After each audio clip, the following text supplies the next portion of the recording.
Hey guys, what's up? Welcome back to the channel. It's Cynic Alex, and look at this key art, ladies and gentlemen. The Black Order looks insane. I gotta say, man, oh man, does this key art absolutely smash it out of the park once again. If you thought the Black Order were menacing, if you thought they looked cool before, they are matching. These are space suits. They're all cool and futuristic, and there's all this black metal, but there's also gray and there's blue, and it looks so dope, dude. It looks so dope. Can I just say that one more time? It looks amazing. I mean, Supergiant looks kind of freaky in a good way, which is unusual. Proxima looks like an absolute queen boss, and so does Corvus. Cull Obsidian looks really dope, especially how his axe has the different coloration on the blade itself. That looks outstanding. And then there's Ebony Maw. All right, so if one of the five looks off, or not off, but if one of the five looks less than stellar, it may be Ebony Maw. Now, he doesn't actually look bad, but I will say this: when you zoom in on him, you may get the feeling that someone is watching you through your window at night. And that would be Ebony Maw. He looks like Chris Hansen is about to ask him to have a seat and ask him, tell him why he's there. He looks like a registered offender. So he looks really creepy, and that was probably the intention, sure. But I just wanted to make that joke about him looking so creepy. Like he looks like he hides it. He looks like he hides in warehouses waiting for people to stumble in to abduct them. Like he looks so scary. He legit looks freaky deaky. And yeah, I guess that's what they were going for, because I had a hard time zooming that image out. I actually wanted to zoom it out sooner because it was actually starting to disturb me, his freaky eyes. He looks super creepy, like he's gonna crawl out of my toilet when I'm using the bathroom. And I don't want that. So I'm gonna have to check in my toilet now before I go to the bathroom. Anyways, that's the key art, guys. That's the whole video. Thanks for watching. No, I'm just kidding. We got to stretch this baby out to 10 minutes, of course. But yeah, the key art looks amazing, man. Nixel Cho, for those of you that don't know, Nixel Cho is the main artist. He's not the only artist. There are other artists. There are so many talented artists working at Marvel Future Fight, but Nixel Cho is one of the lead artists that definitely gets a ton of credit for putting these together. He does amazing work. They do amazing work. Everyone there. I apologize that I don't know all of their names, but they do really, really great stuff. So yeah, hit them up on Twitter and what's it called? ArtStation, because there's more Marvel Future Fight artwork there. And if you like this style of art, Nixel Cho and others, I'll try to link some stuff on Twitter later today, but they post their other art that's not MFF related, and it still looks so crispy, man. So, there's a lot of people that play this game because they love Marvel. There's a lot of people that play this game because they like the sort of ARPG, you have skills and a joystick type gameplay. Some people play this game because the artwork is really beautiful, both in game with the animations and also right here. And yeah, I can agree, man. This looks absolutely dope. So yeah, that's that. Now, what I was thinking, not about Molecule Man, I was thinking yesterday's video, we talked about Proxima and Corvus, of course. I went ahead and ranked them up, maxed out their gears. I don't really want to do that for anyone else, to be honest with you. I am starting to feel a little bit strapped on my resources, despite having so much, I know, but it's just, it's the duality of who I am. I'm simultaneously a whale and a hoarder, so I just go through these phases of, not spending any resources and just super saver mode. And then other periods of spend. Let's just see how low we can go. So I decided, why don't we just take them into the gameplay now, them being Cull Obsidian and Ebony and Supergiant, and just see how they do. We'll just do a quick run through of the build. It's very straightforward. Again, I haven't touched these characters in years, so there's nothing that's going to jump out at you and be like super expensive or super crazy. His gears are all 20. He's got 4-star Uru, and then he's got rank 3 there. He's got Overdrive stage 6. He's actually got a guard break 200 proc. It's basically just a 200 proc obelisk, right? Nothing else is really working for him, but I do have a lot of Pierce, and I do have a lot of other stats on my cards, which is why his crit damage is almost capped, and his crit rate is over 50%, which is pretty absurd. And I could honestly possibly go higher with him, but anyways, Cull is in a similar situation. He's got 4-star Uru, and most of the gears are at 20. Some of them are at 22. He's got nothing, but he does have the accumulation with Hawk's Eye. Accumulation on the 3rd skill, and then Hawk's Eye there. And then I think she's got, man, wait till you see her damage. It's gonna blow your socks off. She's got a mind damage 180 proc web immunity obelisk. The mind damage is actually helpful. it is actually helpful because all of her skills deal mind damage. But yeah, she has the weakest. I mean, level 60, 21,000 energy attack is extremely low. Might I remind you, right? So she has no uniform, and she's also level 60 versus being level 70. She's native tier 2, but she came out in 2016, right? In 2016, the stats for characters were much, much lower than they are now. So might I remind you, Supergiant with 21,000 attack and 25,000 HP, another character that was released this year, well, not another character, a character that was released this year instead of being released in 2016, Cersei, I talk about her a lot, 36,000 energy attack and 31,000 HP. So she has more HP than almost more HP than Supergiant has attack. And her defenses are actually probably the only thing that's similar to Supergiant. But yeah, the attack stat is like 15,000 points higher. She almost has double the attack stat that Supergiant does. So anyways, enough talking. Let's jump into some content and see how they shake out. So first up, we've got Ebony Maw. And now Ebony Maw, we don't know if he's going to get Transcendence or Tier 3, but he is one to watch because right now he's basically a support type. But so he's got triple support. He's got Ghost Panther support. He's got Valkyrie support. And he's got his own support. Self-support, right? Because his uniform gives him 25% increased damage to universals, which Cull Obsidian is a universal. And it gives him 25% less damage taken from universals. So you can see here, He's kind of putting on some damage. He's also taking a bunch of damage, which is nice. I completely forgot that I do have a proc for him, but I don't have any form of healing or defense. I don't know how they made a character with 0 defense. Like, he hits really hard, but this dude has no defenses. I'm gonna die to the tornadoes. I'm trying to proc on 5. We can keep him locked, which is kind of cool. But we're just gonna die to the tornadoes and the meteorite, the toxic meteorite. But this is hilarious. Look at this. We can just keep him locked in the. We're gonna die to the tornadoes. No, we're gonna die to the poison. We're gonna die to something. Hopefully not. Oh wait, no, hopefully not. Anyways, he's got a self-buffing leadership, and he's got that passive on his uniform, so he stands to possibly, you know, become the strongest. I'm proccing on 3 here, which I don't want to do, but man, he's just like, Cull is just surrounded by things that will kill me. Oh, look at that. That damage is actually pretty good with for 14% Pierce. No, it's not. I want to just proc on 5, please. Oh yeah, look at that, bro. Underdog like the New York Knicks. So by the way, if you guys want some more movie recommendations, I can tell you that I watched The Dark Tower with Matthew McConaughey and Idris Elba, and it was really good. I was actually shocked that it got such bad reviews on like Rotten Tomatoes and IMDb, because I really liked it. Like, I would watch it. I would not only watch it again, but I would recommend it to people.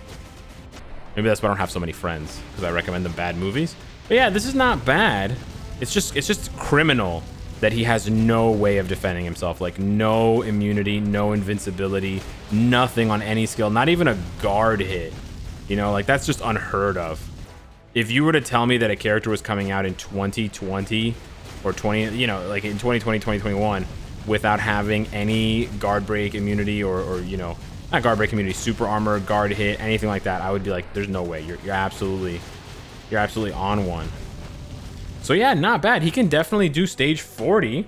He might be a little bit better than Proxima. Again, he's got double support, which is kind of a biggie, but it's really just about the defenses because he keeps them locked down, right? He sort of feels like Scarlet Witch in a way. His damage is not super bursty. Well, the old Scarlet Witch anyways. His damage is not super bursty, but he keeps them locked down, right? 10 seconds of mind control if you have enough resistance. So for those of you wondering why maybe you're not getting 10 seconds of mind control, and I can show you if I go up to stage 99, obviously his damage is going to be really bad. Or sorry, not resistance, Valor. You can see there, I need that much Valor. I think it's Valor.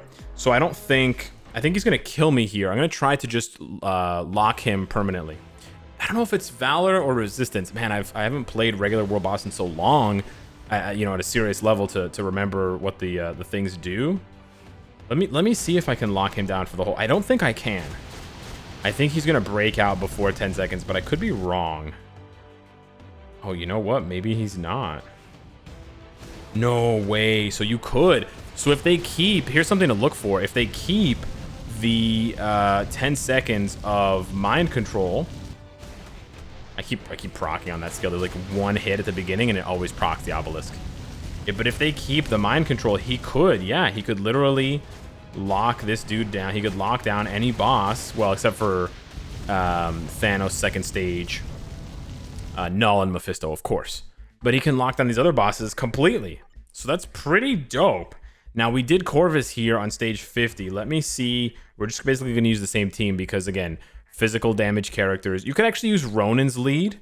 That would be a little bit better for Cull Obsidian because he also has a team up, so it's another 5%. So it's actually 55%. But then you actually lose the guaranteed crit, and you also lose the buff that Beast can pass, right? So you're losing all that. You're losing 10% crit damage, 8% guaranteed crit rate because I don't think Cull Obsidian has any guaranteed crit rate.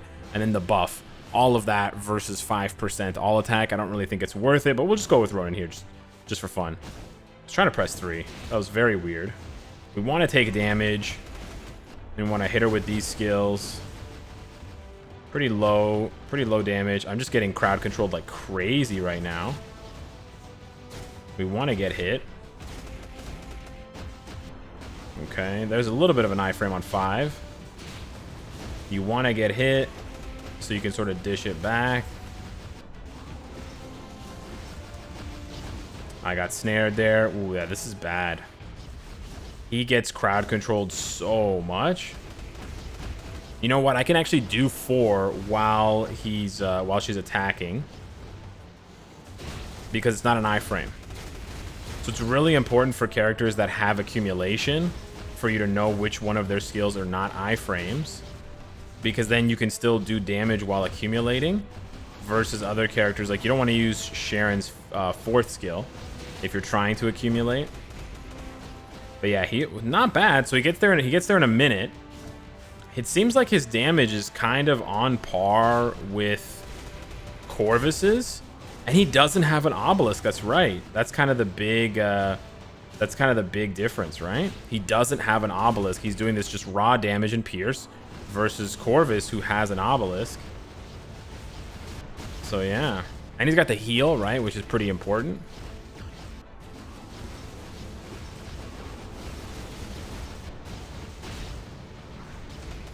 He's also got guard break immunity, so he can't be interrupted by attacks that would traditionally guard break you. Like the tornado guard breaks a lot of characters. Like Moon Knight gets interrupted by the tornado a lot, which can be super duper annoying. But yeah, not bad, dude. And he's tanky, eh? I've been at like 25% HP this whole time. Like pretty much since the fight started, I've been low HP, but he's been low but never down, but never out, you know? Down but never out for Cull Obsidian. True, dude. Let's go. I cannot wait to see how he plays against. Okay. He can probably do stage 50, which is kind of impressive. Not to you know, gas him up too much. Last but not least, let's try Supergiant against Ebony. Let me set this up. Okay, so there are actually a lot of leadership / supports that Supergiant can take advantage of. So this is one thing that I do want to talk about, because Supergiant could become a lot better, not only because of her rework, but also because of the fact that she can actually take advantage of a lot of things. Okay, stage 30 is just too low, I think. That damage is actually pretty good, but oh my god, he just canceled her 5th skill. Wow. Wow, I guess anyone can do stage 30 with Pierce, eh? Even the lowliest of characters. Well, Pierce and a crazy support from Valkyrie. But yeah, so let me talk about this now while we have a minute here. So Supergiant deals mind damage. So obviously as a villain, she can't take advantage of any hero supports, but she can take advantage of all the regular supports, you know, Shuri, Valkyrie, etc. But on top of that, she can take advantage of Kid Omega's leadership, which is 40% mind damage, which is good. If all of her attacks remain dealing mind damage. She can then also take advantage of, if she gets Transcendence or Tier 3, in World Boss Legend, she can take advantage of Storm's 35% elemental passive buff that other characters like Scarlet Witch and Ghost Rider take advantage of.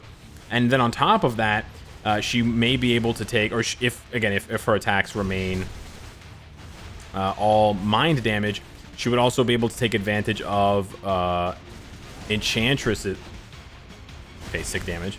Enchantress's passive, which gives, I think, 25 or 35% mind damage, which could be really good on top of Enchantress's lead. Like, if Supergiant gets mind resist down and all defense down, Enchantress lead would be so insane for her, because Enchantress lead would not only increase the debuffs, because that's what Enchantress's lead does. I think you need the newest uniform for Enchantress to have that passive, though. I'll check right after this fight. But yeah, she can do this. You can see how old Supergiant is. It's kind of rough. The one cool thing is the summon, right? Like, he actually goes and fights against, like, look, he actually targets. For that reason, it's actually pretty funny. Like, he's actually targeting Black Bolt, and Black Bolt is tanking damage. Like, that part's hilarious. But then, of course, if he goes into iframe, if you go into iframe, he'll still be able to hit Black Bolt, so he won't have to, you know, he won't care if you're in iframe, because Black Bolt's never in iframe, right? Which is why summons should always be non-targetable. Like, not non-targetable, but like if they're in iframe, if you're in iframe, they should be in iframe, sort of thing. The targeting should match. But wow, she can do this. Finish him off. Oh, she completely whiffed it. She completely whiffed it. Okay, you got this, honey. True. I like how she jumps back, to be honest. It's kind of like a tactical retreat. Oh, Supergiant. Amazing character. Guys, I was only clearing stage 30 back in 2018. Before Pierce was even a thing. Before CTPs of Rage were even a thing. So this is only 3 years late for Supergiant. And again, this is brought to you almost entirely by Pierce as far as Supergiant goes. But yeah, let me just quickly double check Enchantress, because that just struck me when I was thinking about it. So with this new uniform, her Spellbound passive gives all allies 30% mind damage. And then, of course, her leadership is increased debuff effects by 40%, which is matching Dr. Voodoo and White Fox. Now, when you don't have her new uniform, which I know it's a paid uniform, so it's not available for everybody, but it's only 25% there, and then her passive is completely different. So yeah, you do need the uniform for that one to work, but Enchantress could end up being a crazy support for Supergiant in that case. So hit me up in the comments down below. Just wanted to do another quick review and rundown of these characters before they get reworks. It honestly feels like a blast from the past when I play these characters, so it's fun. But I know at the same time, you're looking at them like, for the cost, there's no way I'm investing in these crumb bums. Like, they're tickling these bosses when Alex should be one-shotting stage 99. And you're absolutely right. I should be one-shotting stage 99 with this much Pierce. So hopefully we get their uniforms, and I will, you know, half-shot, if that's even a thing, the stage 50s that I was joking around with now. You'll blink, rub your eyes. I'll be on stage 99 again with Supergiant, and we'll be smashing through it in 5 seconds, and we'll all be having a merry old time. Sounds good. Merry old time in July or May, whatever month we're in. Anyways, hit me up in the comments down below. Let me know what you think of the key art and of those 3 goons, or the 3 stooges. Thanks so much for watching, and I'll see you in the next one. Take care.